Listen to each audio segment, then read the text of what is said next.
Hello, you're welcome to Cut Through the Noise, the podcast that helps business leaders increase sales through elevated communications and marketing. And you are very welcome to this week's episode of the show. I'm your host, Aisling O'Rourke of The Communications Coach. We help brands increase sales through elevated communications and basically helping you to cut through the noise without all that jargon thrown into the mix. In this season of Cut Through the Noise, we're focusing on what you need to be doing in 2026 to really get your marketing and comms right, to essentially help you start the year with a view to growing your business. And I hope that you have been enjoying this season so far. Today, I'm delighted to be joined by Andrew Dobbin of the Business Mindset. Now, Andrew is an expert when it comes to referral marketing and networking and how to get the most out of it. And I know that for many people, it is a subject that, well, quite frankly, without wanting to use a Gen Z term, might give you the ick. So I really enjoyed my conversation with Andrew, and I hope that you do too. We're focusing in on referral marketing and networking and why it needs to be a core part of your marketing strategy for 2026.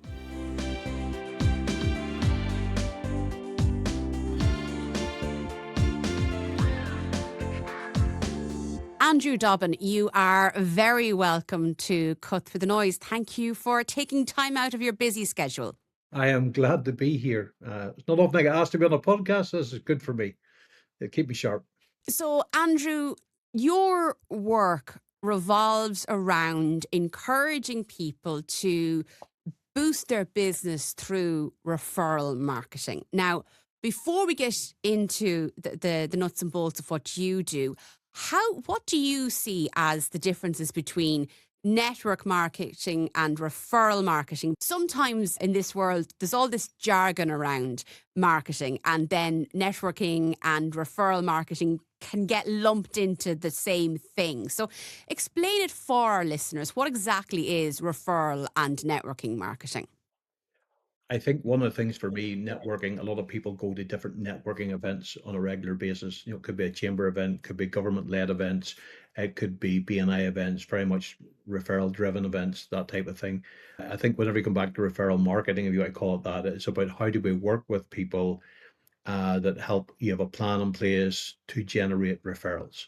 And that's the difference. Sometimes you go to a networking event and it's just about getting yourself out there, which is important, of course, and about getting recognized in the community and all the rest of it. And many times that does create referrals, but it's actually having a plan. Someone one time said to me that 98% of businesses rely on word of mouth. You might call it that, but actually only about 3% actually have a strategy. And I think referral marketing, if you might call that, is having a strategy to get more business from referrals. Now, all the chatter that I'm hearing is suggesting that 2026 is going to be a year where more and more of us look to do events in person, that we're trying to get back in the room because we're kind of a little bit fed up of running our businesses maybe as solopreneurs or but solely even as remote workers solely online. And I think, and that's why I want to talk about referrals and having this referral plan as part of your marketing strategy. Because if we're going to be doing that and we're going to acknowledge the fact that, like the Reuters Institute latest report out says that we're going to see a drop of 43% in search engine driven traffic to our websites, we're going to have to really lean into this, not a new way of marketing, but maybe a way of marketing that we're out of the habit of doing. So talk to me about building this referral plan or a strategy. Like, where do you start?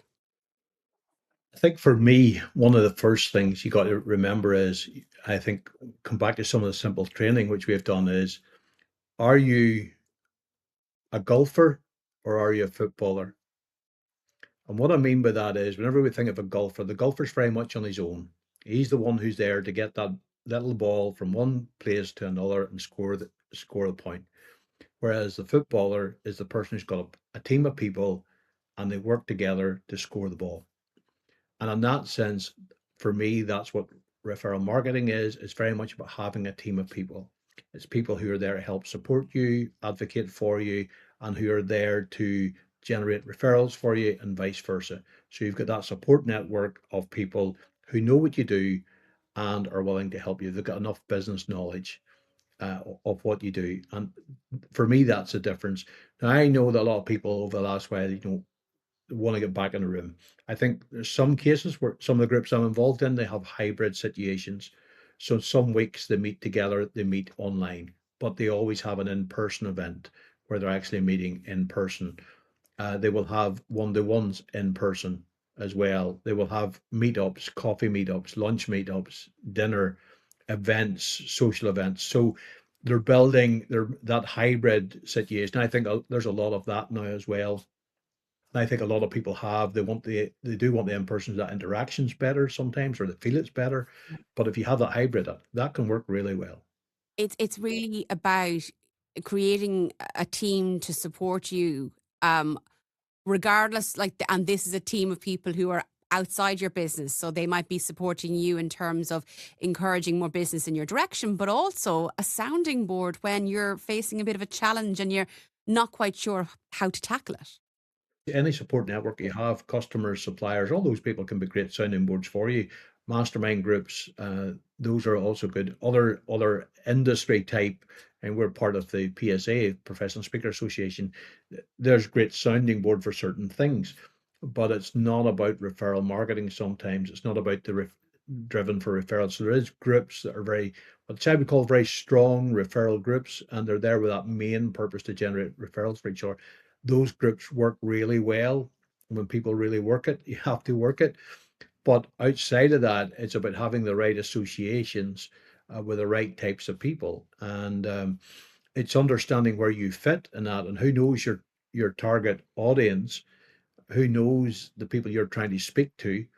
Whenever I come into marketing, for instance, or you think of photographers, and we take it a stage further, we think of wedding photographers, like who would know their client even first?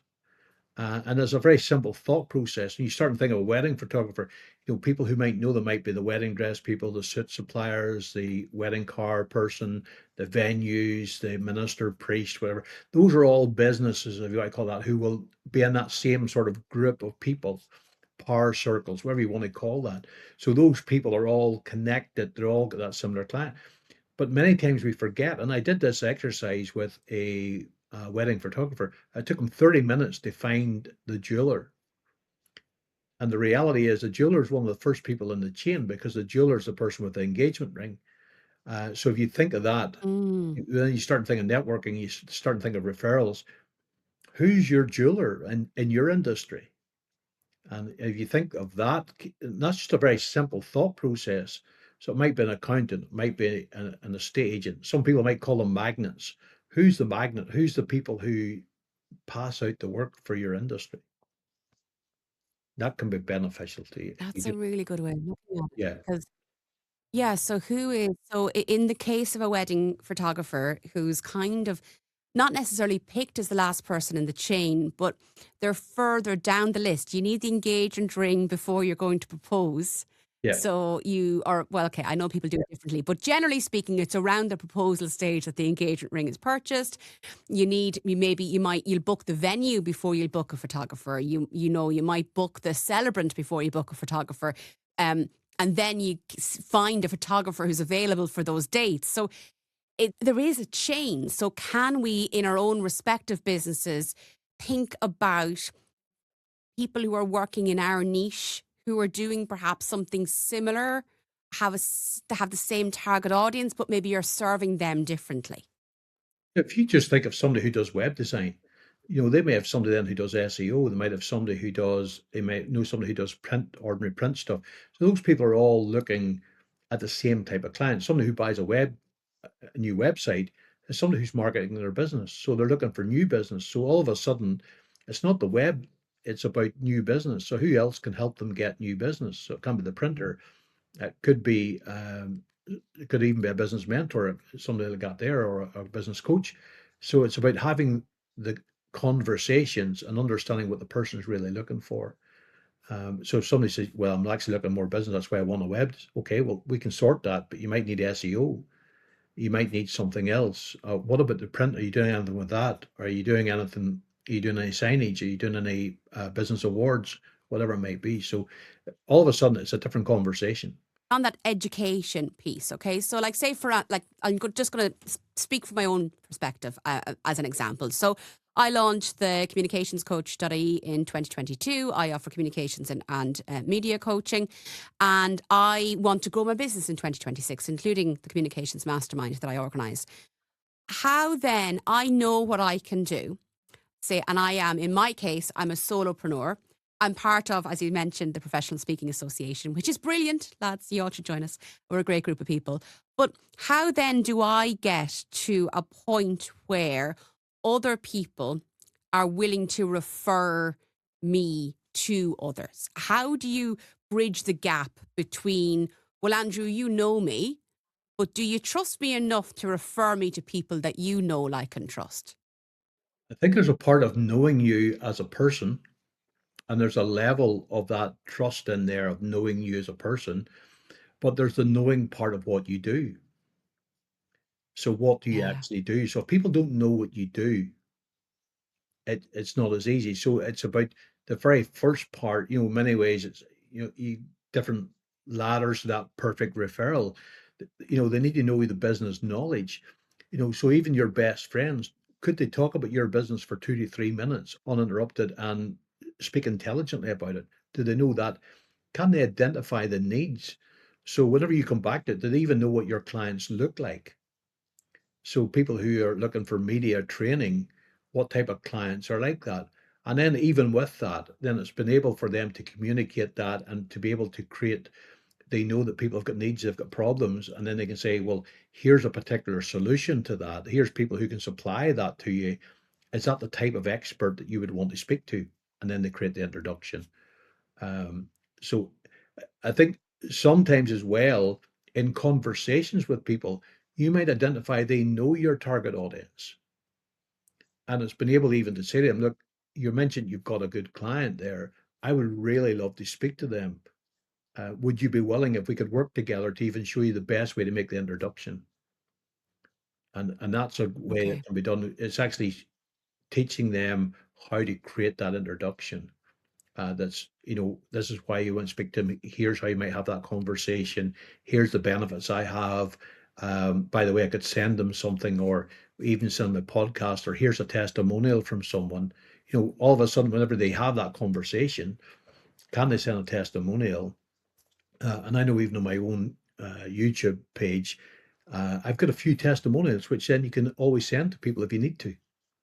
And that just gives the social proof as well. Those testimonials, they're absolutely key. There's something actually like they are an amazing marketing asset, and I want to talk more about that in depth in an episode of the podcast in 2026. You speak about the 5 levels of referrals, and you have it. I suppose you've got a system for referrals, and a lot of people, like you mentioned at the beginning, they do not have that plan in place or a system in place for building up that referrals. And then there's the awful, and maybe it's an Irish thing, okay? Oh, but I couldn't be asking your man what he shares client details with me or to do an introduction. Sure, like he knows me from the golf club, like not from a business event. Yeah. We're not great about this. So, like, where do we start? In what are the 5 levels, and where do we start putting this all in place? Well, I know I was having a bit of fun, and I've no problem saying it. Whenever I created the book Brewed Over Time, whenever we did that, we were talking about 5 levels, and the 5 levels. Then we created that into a fiction story. That's really what it was about. But the 5 levels, the very first one was recognition. If you think of a community or where you live, people need to recognize you. And if you're not actually out there, well, then you're hidden, you're invisible. So many cases we're invisible, and even we're invisible to some of our best friends and colleagues because we don't actually know what we do. They know, okay, I'm a communication coach. Okay, what does that mean? We help people be understood on screen, all the different things. But sometimes people don't actually know what that is. So being recognized in the community, first of all, being recognized in among your community through chamber events or whatever it may be, that's one of the first things. But after that, there is the knowledge aspect. Okay, we know this person, and she does this. We've got, okay, let me find out a bit more about this knowledge of her business. What does she actually do? Who does she serve as such? Who's her target market? What difference? Because sometimes whenever you speak to people, they might say, "What do you, well, I'm an accountant, or I'm a solicitor, or I'm a communication coach." Okay, that's what you are. That's not what you do. So what's the end result? So if I was asking you, Aisling, let's turn this the other way. What is the end result of somebody working with you? I help them clarify their messaging. So if they're losing customers because they're how they're communicating is confused, so that might be in contacting, doing sales pitches or even social media marketing, helping them speak clearly and communicate clearly what they do, what's great about them, and why you should do business with them. It's all about clarity, Andrew. So if you're helping them find clarity, if you're helping to, what's the end result for them out of all that? An increase in sales because confused people don't buy. So there's what you actually do. I help people increase sales through proper communication in a clear manner. And it's not about that's the job role, if you might call it that. It's not what you actually do. Yeah. And I think that's one of the things. So we get through that recognition. Let's be seen. Who's out there? Where Yeah. am I at? But then we move to knowledge. What do the person actually does? What do they do? And then we move to that point where then they do trust you. Trusting you on a personal level and trusting you on a business level. And sometimes, how do we trust someone? Well, we might use their services, but you're not going to use everybody's services. I'm not going to go and invest €100,000 or pounds just to find out how good the financial advisor is. But what I'm going to look at is if he's on Trustpilot or he's in some other type of way we can see social proof, or he's got testimonials from people, or those types of things. Those are the types of things that, okay, I'm starting to see some of those things, which is important. So you move from that, and then it's only at that point then you can start and train people on referrals, and how to find your referrals and who you're looking for. And then you move to advocacy level, which is really where people love you, love what you do, speaking about you, maybe organizing speaking events, either getting you referrals or just introducing you to people as they go along. So they're in that market. And I'm quite sure you'll have people like that in each industry. You just find somebody who talks about you, and again, sometimes it's the process. So even whenever accountants are going through sets of accounts, as they go through different costs, they might say, "Oh, there's the insurance. I need them to speak to the insurance broker just to make sure they've got the best price in place." They go through somewhere else and think, "Oh, their sales are down the last couple of years. Maybe they need to be speaking to a business coach." So as they go through these things, or a marketing person, they can have conversations with actually helping their clients. So those people can be great introducers then for people. So, Andrew, you have that the recognition piece, we have the knowledge, trust, referral, and advocacy. But where do you find these people? Say, like you're new in business and you're looking to build this kind of network for yourself or a system for yourself. How do you know? How do you start building these connections? Well, I think in some ways, if you think about it, there's always going to be networking events in your area. But I would say nearly everyone is involved in a network. Every single person, families are networks, friends are networks, your social thing, your gym that we talked about earlier, sports clubs, all those are all networks. And within that, there's people in there who are your network. And look, people want to help you. Generally, people want to help you, but you need to be able to let them know what help you need. And you have to be asking people in a nice way, can you introduce me to a solicitor? Can you introduce me to an accountant? Can you introduce me to a business coach? Can you introduce me to somebody who does websites? Can you introduce me to somebody who does A, B, and C? So by doing that, they will have their recommendations of who's the best accountant in town, who's the best solicitor, or whatever. So maybe the one they're using. So people already have another network. So leverage their network for yourself. But that takes time. You need to realize that people do want to help you.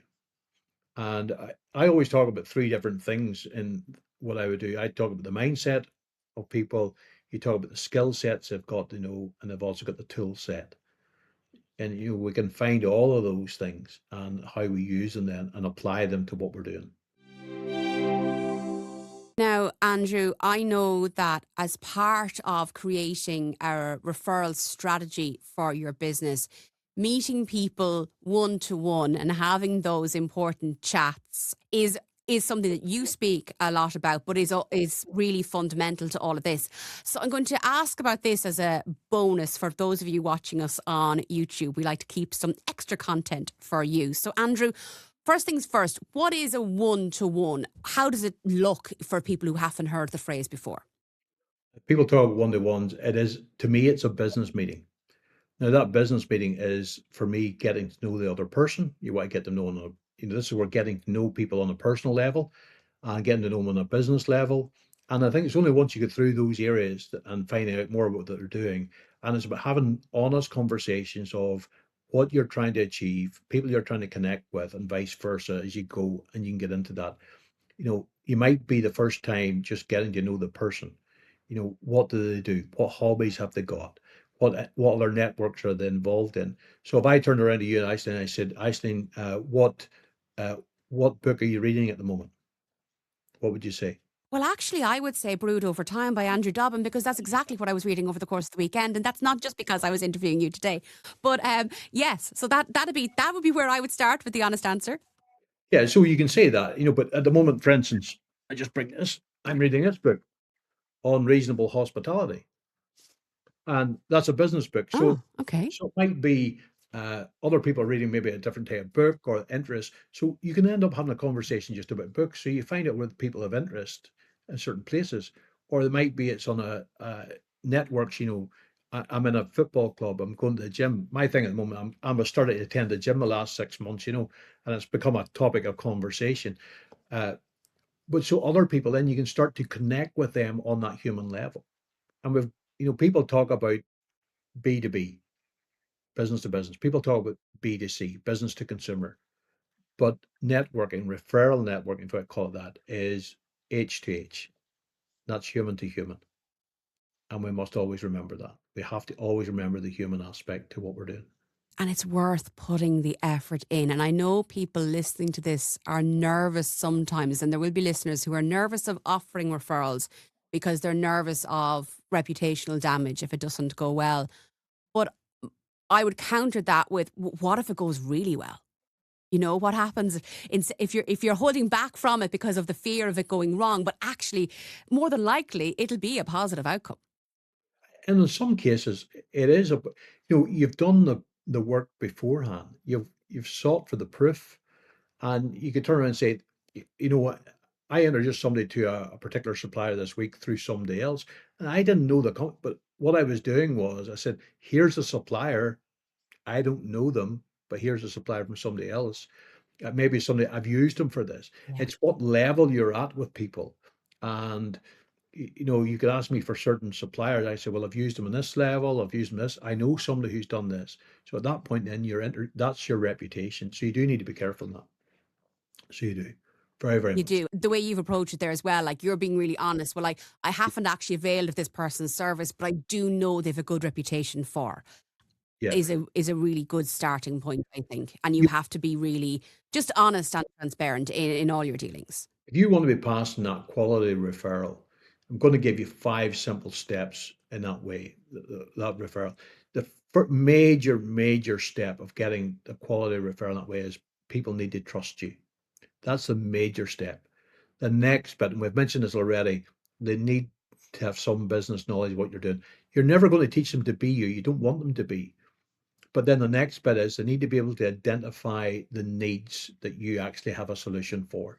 And sometimes you can teach people even questions that they might ask for that to get that conversation going or to identify the needs. So it's like, to me, it's like the different layers of an onion. So you keep taking away the layers to get to the real needs, and then you have to be able to communicate that solution to them, and then you get to that appointment level. And whenever you do that, that's a massive there's the real benefit. If listeners want to grow their businesses, increase their sales in 2026, would you argue that referral systems, referral strategy has to be a part of their marketing strategy? I think it should be a part of it. There's people out there who are spending a lot of money. It depends sometimes in the business, different things, but there's always going to be a human aspect to that. People are going to be paying for SEO. There's people going to be paying Google AdWords. There's people who are going to be going to networking events, referral events. I do think it, there's people who are making money in social media or TikTok or whatever it might be now, and that's where they're going after certain levels of business. But when you get to a business and you're going to invest £100,000, and whenever you're going to get somebody who's going to train you in communication, the personal introduction is going to be a lot better, isn't it? Somebody who's got results and who can make that introduction with confidence. You're not buying a £50 item or a €50 item. You're spending money on something big time. And I think when it comes to them personal things, the better. That's why many ways when you see offers, you'll see an offer on, I seen something the other day, £7 for this great offer. Well, that £7 pulling you in so then you can build the trust, the like, and all that later, really, in some ways. So there's means of doing it. But if you want a solicitor, you're just going to go and pick any solicitors online. You want somebody who's either experienced them. And also got to remember, I was looking at a solicitor for something, and not all solicitors do the same things. And it's finding the right one Yes. to do the job. I think we should absolutely be doing our research into anyone that we're doing business with, whether it's from a professional or a personal standpoint. So, Andrew Dobbin, thank you for joining us on Cut Through the Noise.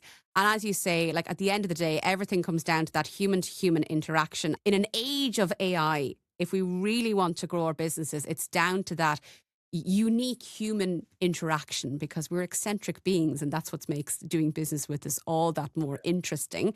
Andrew's book, or your latest book, I should say, Andrew, is called Brewed Over Time: The 5 Relationship Levels of Networking. Where can we get a copy of it, Andrew? Amazon is the best place to get it. It's all on there.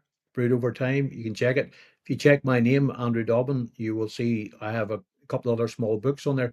I'm not into big books by any means, but simple guides.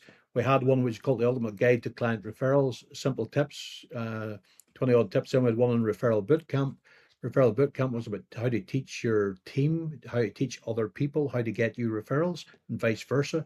That's excellent. And if people wanted we did a 30-day email course on that, simple actionable steps every day for 30 days, which is very useful. And then there was another one, 7 steps to master networking. And that was just about how do you turn up, being prepared to turn up, all the rest of it. So those are all on there, all on Amazon, not expensive, but it's just about little tools for people to use. That's what it's about. And if people want to get in contact with you directly, where's the best place to find you? Find me on my website. The business website is thebusinessmindset.co.uk, or on LinkedIn, Andrew Dobbin again on there. Thank you very much for joining us on Cut Through the Noise. Thank you very much for being here. Appreciate it. That was my chat with Andrew Dobbin of The Business Mindset. I hope you found our conversation around referral networking really valuable. And it is something that I would encourage you to invest time and energy into in 2026.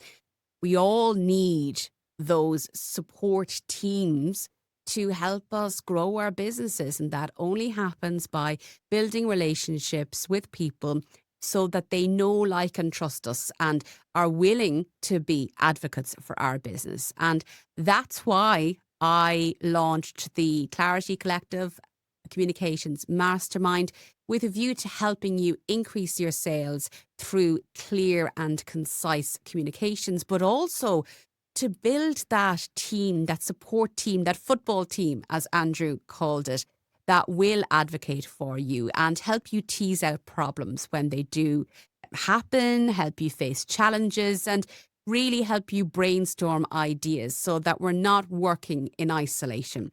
And I think we can learn an awful lot from colleagues, and that's why masterminds in particular are of real value. And I want you to focus on your communications and your marketing, because in the world that we're living in right now, it is uncertain times. How people find out about us and our businesses is changing so rapidly. So our communications needs to be on point. If you'd like to find out more about the Clarity Collective, you can book a call with me in the link in the show notes below. Or, of course, if you just want to have a chat with me and help me tease out some challenges that you're facing, drop me an email to hello@thecommunicationscoach.ie. Stay tuned to Cut Through the Noise. We'll be back with another episode next week. If you're enjoying the podcast, please do give us a 5-star rating and a review, particularly on Apple Podcast, and share it in your newsletters and in your own networks to encourage more people to prioritise their communications and marketing in 2026. Because remember, if we want to stand out from the crowd and cut through the noise, we have to communicate with authenticity, clarity and confidence. And that's where we at thecommunicationscoach.ie come in to help you. Have a great week, stay safe, and we'll be back same time next week with another episode of Cut Through the Noise.